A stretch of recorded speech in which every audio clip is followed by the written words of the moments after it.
Welcome to the Learning Pines YouTube. We hope this video helps.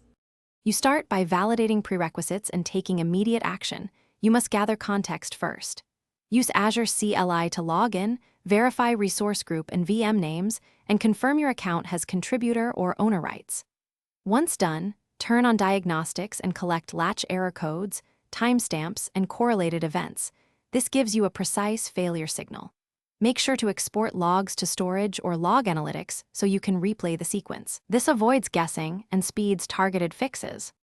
You now diagnose the root cause by mapping the latch error to a resource and a likely trigger. Start with quotas and subscription limits, then inspect resource locks and role-based access controls. Networking security groups often block control plane calls. Once done, rotate or refresh managed identity credentials and verify storage encryption and endpoints. Make sure to apply small, reversible changes and rerun the failing operation after each change so you can isolate which action results. You finish by validating the repair and preventing recurrence. Run the operation several times and watch diagnostic streams to confirm no new latch events. Once stable, document the exact configuration change and why it worked. Make sure to set alerts on the error code so you detect regressions early.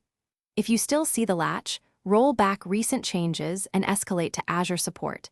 Attach your exported logs, timestamps, and reproduction steps so support can reproduce and provide a definitive patch.